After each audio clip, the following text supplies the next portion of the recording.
యేసే పరిష్కారము ప్రేక్షకులందరికీ యేసుక్రీస్తు వారి సర్వశ్రేష్ఠ నామమున వందనాలు. ప్రభువునందు ప్రియా దేవుని బిడ్డలారా, నేటి దినము దైవజనులు డాక్టర్ బిషప్ కారుపాటి శ్యాంసాగర్ గారి ద్వారా గాడ్ ఆఫ్ ద బైబుల్ అనే అంశాన్ని గూర్చి మనము ధ్యానం చేసుకుందాము. మీరందరూ బైబుల్తోనూ నోట్బుక్తోనూ సిద్ధపడి ఉంటే దైవజనులు డాక్టర్ కారుపాటి శ్యాంసాగర్ గారు ప్రార్థన చేసి ఈ దినపు వాక్య పరిచర్య చేస్తారు. ప్రభువునందు ప్రియ దేవుని బిడ్డలారా, the God of the Bible అనే అంశంలో నిర్గమకాండము నుండి దేవుని గురించి నేర్చుకుంటున్నాము. నిన్నటి దినం మోషేకు పొదలో ప్రత్యక్షమైన యెహోవా దూత, యెహోవా దేవుడు, యేసుక్రీస్తు అని చూచాం. ఇంకా లోతుగా ధ్యానం చేద్దాం. తలలో వంచండి, ప్రార్థనలో ఏకీభవించండి. మమ్మలను మిక్కిలిగా ప్రేమిస్తున్న మా ప్రియ ప్రభు, మీకు వందనాలు, స్తోత్రాలు. నేటి వాక్య ధ్యానము ద్వారా మాతో మాట్లాడమని ప్రార్థిస్తున్నాము. యేసు నామమున ఈ పరిచర్య ఆర్థిక అవసరతలు తీర్చుమని వేడుతున్నాము. ఘనత, మహిమ, ప్రభావాలు మీకు సమర్పిస్తున్నాము. రక్షకుడైన యేసు ప్రభు పేరిట ఈ మనవులు అర్పిస్తున్నాము తండ్రి, ఆమేన్. ప్రియమైన దేవుని బిడ్డలారా, దేవుని యొక్క వాక్యము నిర్గమకాండము 3వ అధ్యాయం మీ ముందు ఉంచుకోండి. మోషే గొర్రెలు మేపుతున్నాడు.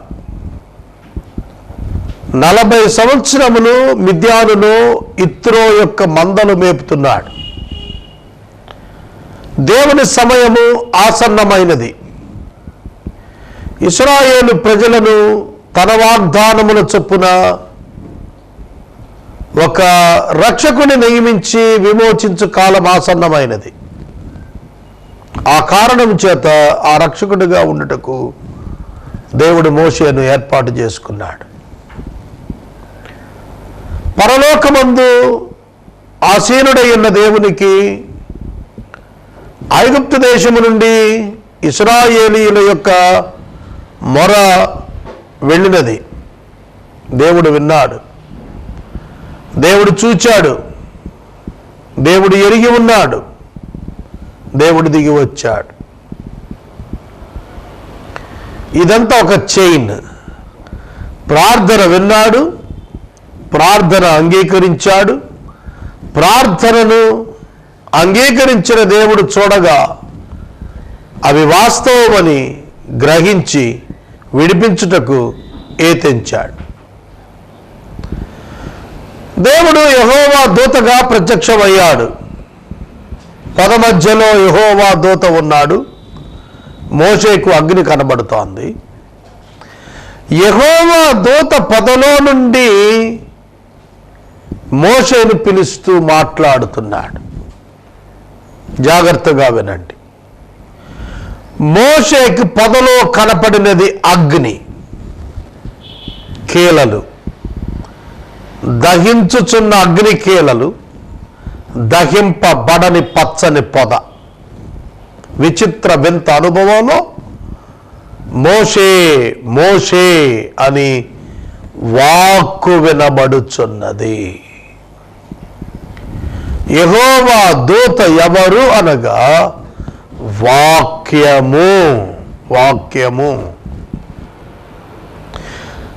దేవుడు మానవులతో వాక్యమిచ్చి మాట్లాడాడు. ఆదికాండము 15:1 దేవుని వాక్యము అబ్రహామునకు ప్రత్యక్షమాయెను. 15వ అధ్యాయములోనే సంతానము లేని అబ్రహామునకు దేవుడు ముందస్తుగా చెప్పారు, నీ సంతానము 400 సంవత్సరాలు పరాయి దేశంలో ఉంటారని. ఏ వాక్యమైతే అబ్రహామునకు ప్రత్యక్షమై తన సంతానపు చెరగూర్చి వివరించినాడో అదే వాక్యము పొదలో నుండి మోషేతో మాట్లాడుతున్నాడు. The same word of God. అదే వాక్యమైన దేవుడు. కనుక యేసు ఎవరు? యోహాను సువార్త 1వ అధ్యాయం 14వ వచనంలో వర్డ్ బికేమ్ ఫ్లెష్, వాక్యము శరీరధారి ఆయను. ద వర్డ్ బికేమ్ ఫ్లెష్, వాక్యము శరీరము ధరించి మనుషుల మధ్యకు వచ్చి నివసించెను. ఆయనే ప్రభువైన యేసుక్రీస్తు. శరీరము ధరించిన వాక్యము, వాక్యము వ్యక్తిగా ప్రత్యక్షమయ్యాడు. ఆయన యేసుక్రీస్తు. ఇక్కడ వాక్యము యెహోవా దూతగా ప్రత్యక్షమయ్యను. దృశ్యమున అగ్ని, శబ్దమున వాక్కు. అక్కడ ఎవరు ప్రత్యక్షమయ్యారో అవగాహనలో మోషే చెప్పాడు యెహోవా. యెహోవా దూత, యెహోవా దేవుడు అనే పదాలు ఈ అగ్ని లోపల ఉన్నటువంటి వాక్యమైన దేవునికి వినియోగించబడ్డాయి. దాన్ని బట్టి మీరే చెప్పవచ్చును, మోషేకి ప్రత్యక్షమైనది యేసుక్రీస్తే. తర్వాత మోషేను దేవుడు పిలిచెను. ఆ పద నడుమ నుండి దేవుడు మోషేను పిలిచెను. ఏమని పిలిచెను? మోషే మోషే అని పిలిచెను. అందుకతడు చిత్తము ప్రభువా అనెను. ప్రభువా అనే పదం ఎందుకు వచ్చింది? God called to him out of the bush, Moses, Moses. And he said, Here I am. Here I am. చిత్తము ప్రభువా, ఇదిగో నేనున్నాను, ఇదిగో నేనున్నాను. I'm here, I'm alive, I'm listening, I'm ready to obey you. దేవా నేను వింటున్నానయ్యా, నీ దాసుడయ్యా, లోబడతానయ్యా అని ప్రకటిస్తున్నాడు. అప్పుడు ఆయన దగ్గరకు రావద్దు, అప్పుడు ఆయన దగ్గరకు రావద్దు. ఎందుకు దగ్గరకు రావద్దు? No one can reach God with flesh. శరీరముతో ప్రభువు దగ్గరికి ఎవడు పోలేడు, చనిపోతాడు, బర్న్ అయిపోతాడు. దగ్గరకు రావద్దు, దూరంగా నిలబడు. With love God is speaking with Moses. మోషేతో దేవుడు ప్రేమతో మాట్లాడుతున్నాడు, దగ్గరికి రావద్దు. If you come near you will die. దగ్గరికి రావద్దు. నీవు నీ పాదాల నుండి నీ చెప్పులు విడిచిపెట్టు. నీవు నిలిచి ఉన్న స్థలము పరిశుద్ధ స్థలము అనెను. దేవుని యొక్క వాక్యమైన యేసు అక్కడ నిలిచినారు. అగ్నిలో దేవుని ప్రత్యక్షత జరిగింది. మోషేని పిలుచుకు ఆయన స్టెప్ డౌన్, ఆయన తగ్గించుకొని వచ్చాడు. కనబడేటట్లుగా అగ్నిగా వచ్చాడు. అది అగ్నిగా కనబడుతోంది, కానీ లోపల యెహోవా దూత ఉన్నారు. వాక్యము ద్వారా అది రుజువవుతోంది. తానెవరో చెప్పుకుంటున్నాడు. యెహోవా దూత ఆ పొద మధ్యలో ఉండి మాట్లాడుతున్నప్పుడు తను ఏమని చెబుతున్నాడు? ఇదైనా గ్రహించండి, ఇదైనా గ్రహించండి. నువ్వు దగ్గరకు రావద్దు, నీ పాదాల చెప్పులు తొలగించు. నీవు నిలుచున్న స్థలం పరిశుద్ధ స్థలం. నేను నీ తండ్రి దేవుడను. ఈ వాక్యం ఏమని వినపడుతోంది? నేను దేవుడను, నేను దేవుడను. దేవుడు వాక్కు ద్వారా ప్రత్యక్షమయ్యాడు. దేవుని వాక్యము దేవుని బయలుపరిచెను. The word of God witnessed God and revealed God to the humanity. ఆయన యేసుక్రీస్తు శరీరధారిగా వచ్చి ఇక్కడ వాక్యము ప్రత్యక్షపరిచాడు దేవుణ్ణి. అలాగే ఓల్డ్ టెస్టిమెంట్లో వాక్యముగా ఉండి ఆయన దేవుడు ప్రత్యక్షపరిచి నేను దేవుణ్ణి అని చెప్పుకున్నాడు. నేను నీ తండ్రి దేవుడను అంటే అమ్రాము యొక్క దేవుడను, అమ్రాము నా వర్షిప్పర్, నా బిలీవర్, నా కుమారుడు. నేను అబ్రహాము దేవుడను, ఇస్సాకు దేవుడను మరియు యాకోబు దేవుడను. 4 పర్యాయాలు నేను దేవుడను వాడాడు. ఎవరైనా? యెహోవా దూత. యెహోవా దూత నేను దేవుణ్ణి అని చెప్పటం ఏంటి? యెహోవా దూత దగ్గరికి రావద్దంటం ఏంటి? యెహోవా దూత తాను నిలిచిన స్థలం పరిశుద్ధ స్థలం అని చెప్పటం ఏంటి? ఇది కాదా యేసు దేవుడు అంటానికి రుజువు? పాత నిబంధనలో యెహోవా దూత ప్రత్యక్షతలన్నీ యేసుక్రీస్తువే, దేవుని వాక్యానివే. దేవుడు మనుషులకు ప్రత్యక్షత ఇచ్చినప్పుడు తనను తాను తగ్గించుకొని వచ్చాడు. అక్కడ చెబుతున్నాడు నేను యెహోవాని అని. మోషే కూడా ఆయన యెహోవాని గ్రహించి నాకు యెహోవాయే కనపడ్డాడని మాట్లాడుతున్నాడు. యెహోవా దూతగా యెహోవా కనపడ్డాడు.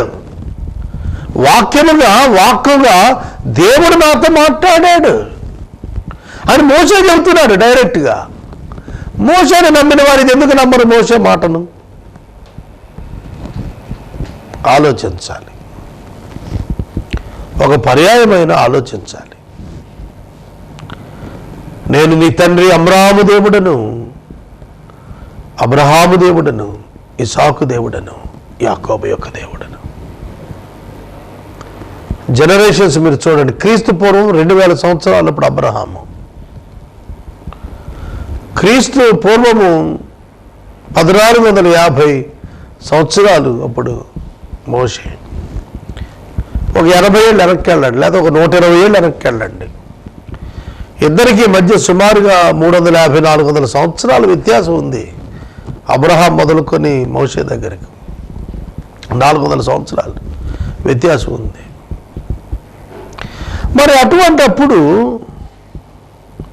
నేను అబ్రహాము దేవుడును, యాకోబు దేవుడును, ఇస్సాకు దేవుడును, అబ్రహాము దేవుడును అంటున్నప్పుడు అబ్రహాము చనిపోయాడు, ఇస్సాకు చనిపోయాడు, యాకోబు చనిపోయాడు, అబ్రహాము చనిపోయాడు.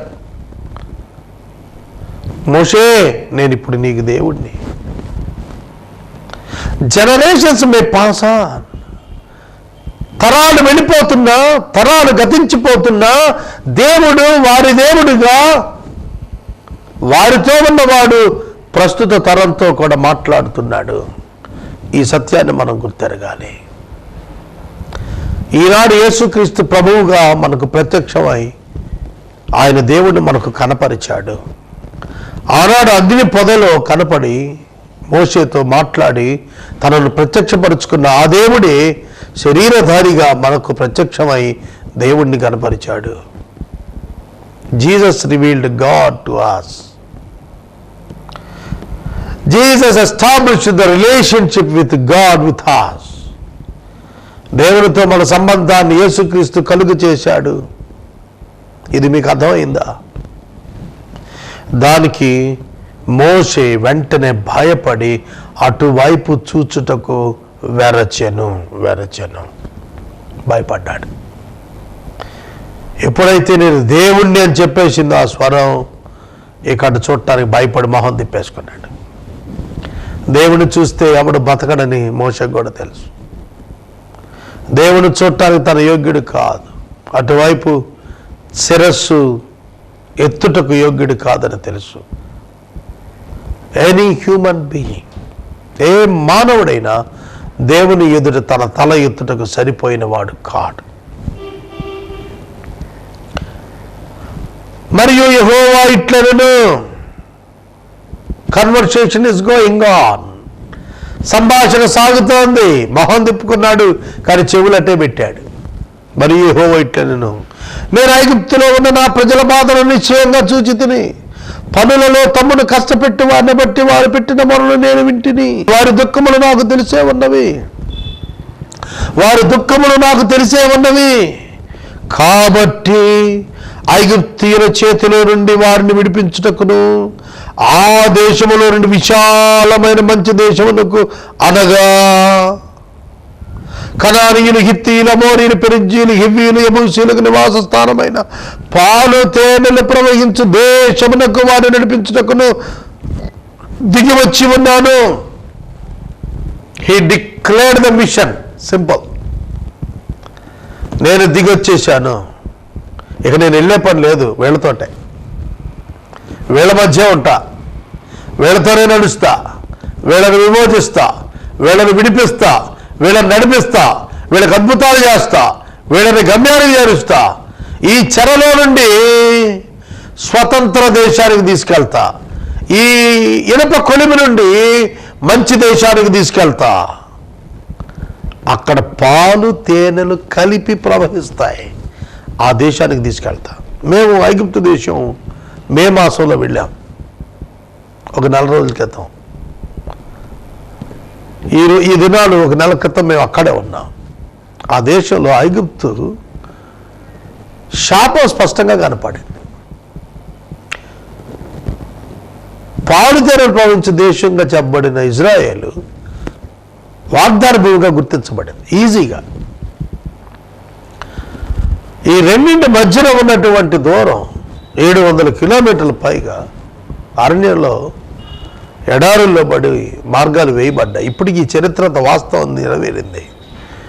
మోషే తన ప్రజలను విడిపించుకొని తీసుకుని వచ్చినటువంటి ప్రతి భూభాగం దేవుడు తనను మోషేకు కనపరుచుకున్నటువంటి విధానం,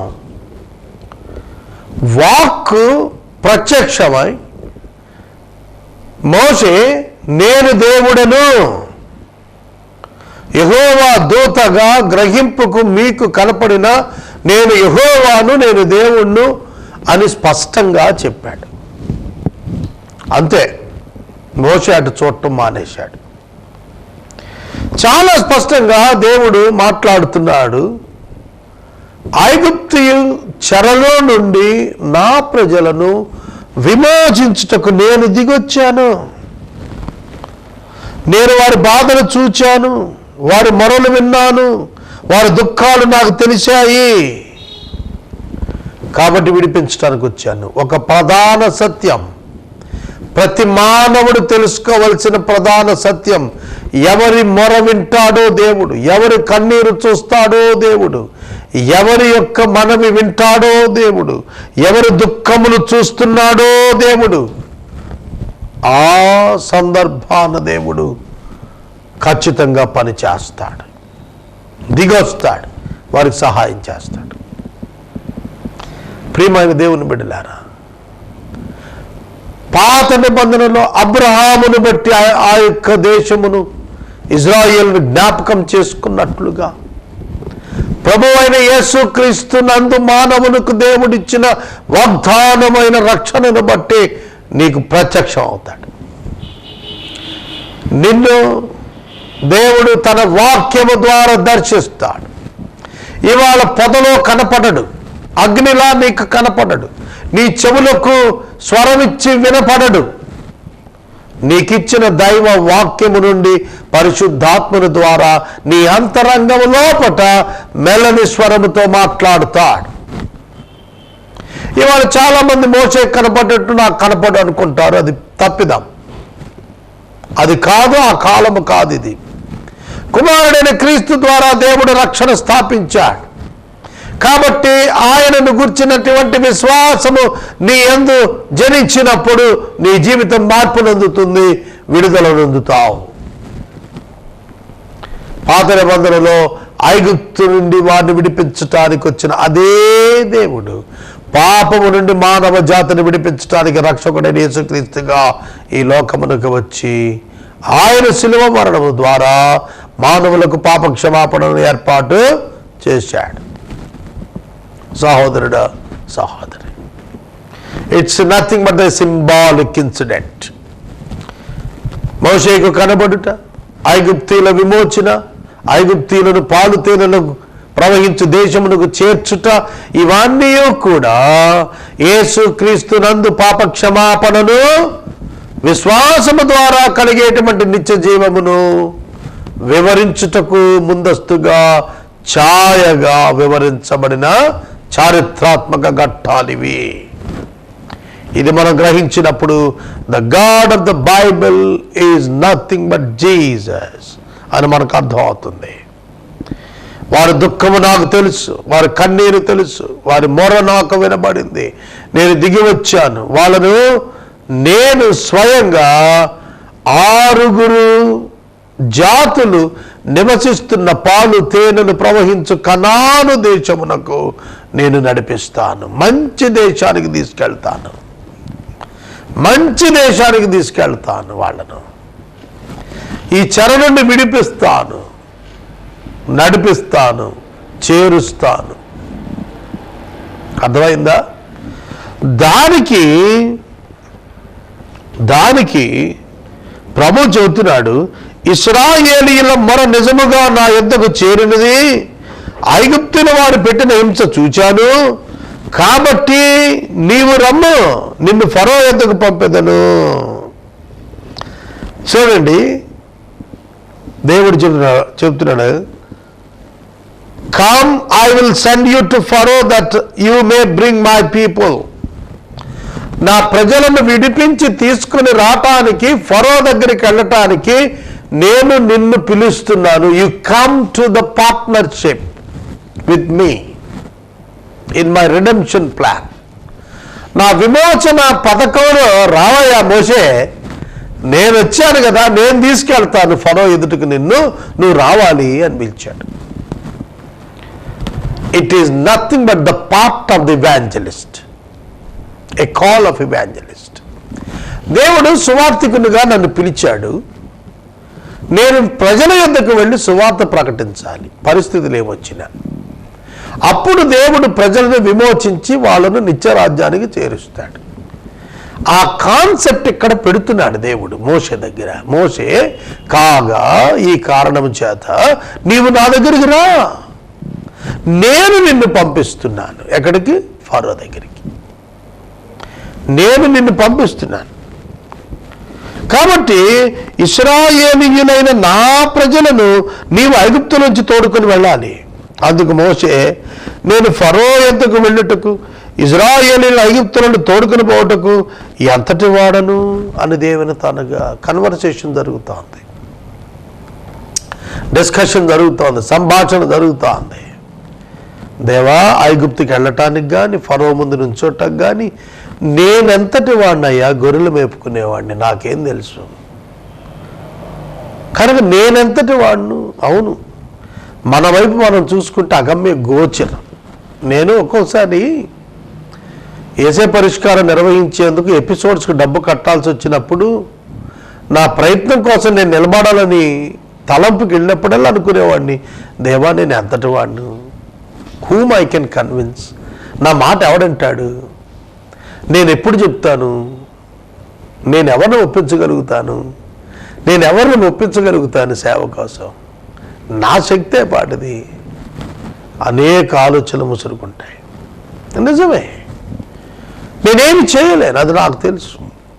కానీ అది దేవునికి తెలుసు. దేవుడు వస్తున్నాడు మోషేతో, దేవుడు పని చేస్తూ తాను చేయిస్తున్నాడు. దేవుని కంటే ఫరో గొప్పడా? కాదు కదా. దేవుడు పంపిన మోషే ముందు ఫరో నిలవగలుగుతాడా? నిలబడ్డ కదా. అది మోషే గ్రహించాలి. కనుక తనను పిలుస్తున్న వాడు ఎవరో గుర్తించాలి తప్ప తనకు అప్పగించబడుతున్న పని ఎంత భయంకరమైందో, గొప్పదో, బలమైందో, పెద్దదో దాన్ని చూడకూడదు.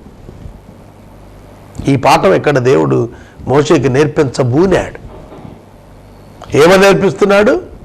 మోషే, నీవు ఫరో దగ్గరికి వెళ్ళాలి, ఐగుప్తు నుంచి నా ప్రజలు తీసుకురావాలి. ఎందుకంటే నేను వచ్చేసాను, ఇక నేను నీతో కూడా ఉంటా, నువ్వు బయటకు కనబడుతుంటా, నేను మాట్లాడుతుంటా, నీతో పని చేయిస్తా, నా శక్తి చూపిస్తా. కానీ నేను మనవి చేస్తున్నాను, ఈ గొప్ప దేవుడు మోషేకు కనపడ్డాడు, మోషేను పిలిచాడు, మోషేను నడుపుటకు ఆయన ముందుకెళ్తున్నాడు. The redemption plan of God is executing, it is a began to execute. ఇది ప్రారంభం అవుతుంది రేపటి దినంలో. మరియు పితరుల దేవుడును అని చెప్పుకున్న ఆయనకు అభ్యంతరాలు చెప్పిన మోషేను దేవుడు సిద్ధము చేసిన విధానం మనం ధ్యానిద్దాము. మనము ఇంతవరకు దైవజనులు డాక్టర్ బిషప్ కారుపాటి శ్యాన్సాగర్ గారి ద్వారా గాడ్ ఆఫ్ ద బైబుల్ అనే అంశాన్ని గురించి ధ్యానం చేసుకుందాం. ఈ కార్యక్రమం ద్వారా మీరు పొందుకునిచున్న ఆత్మీయ మేలులు ఒక SMS ద్వారా మాకు తెలియచేయండి. మీ ప్రార్థనా మనవులు మాకు తెలియచేస్తే ఏసే పరిష్కారం కార్యాలయంలో ఏర్పాటు చేసిన ప్రత్యేక ప్రార్థనా శిబిరంలో మీ కొరకు ప్రార్థిస్తాం. మీ కుటుంబ పక్షముగా ఒక ఎపిసోడ్కు ఆర్థిక సహకారము అందించాలి అనుకునేవారు స్క్రీన్పై డిస్ప్లే అవుతున్న మా అకౌంట్ నెంబర్కి పంపించండి. పరిచర్య సాక్ష్యము ఇచ్చి దైవజనులు డాక్టర్ బిషప్ కారుపాటి శ్యాన్సాగర్ గారు ప్రార్థన చేసి ఈ కార్యక్రమాన్ని ముగిస్తారు. ప్రార్థన. మమ్మల్ని మిక్కిలిగా ప్రేమిస్తున్న మా ప్రియ పరలోకపు తండ్రి, మీ పరిశుద్ధ గణ నామమునకు వందనములు స్తోత్రములు చెల్లిస్తున్నాం. నేటి వాక్య ధ్యానం ద్వారా మీరు మమ్మల్ని దీవించారు, మీకు స్తోత్రం. మీరు మనుషులను మీ పార్ట్నర్షిప్కి పిలుచుకుంటున్న రీతి ఎంతో గొప్పది ప్రభువా. విమోచన పథకంలో నీ కుమారునితో పనిచేసే భాగ్యము దీన సేవకుడును అయోగ్యుడును సమ ఆరోగ్యము లేని వాడునైనా నాకు ఇచ్చినందుకు మీ కృతజ్ఞతలు చెల్లిస్తున్నాను. ఈ సేవను ఫలింపచేసి అనేక మంది నిన్ను అంగీకరించు కృపనిమ్మని రక్షకుడైన యేసునామమున వేడుచున్నాము తండ్రి, ఆమెన్. తండ్రి దేవుని ప్రేమ, కుమారుడిని యేసయ్య కృప, పరిశుద్ధాత్మని అన్యోన్య సహవాసము సదాకాలం మనకు తోడైండును గాక, ఆమెన్.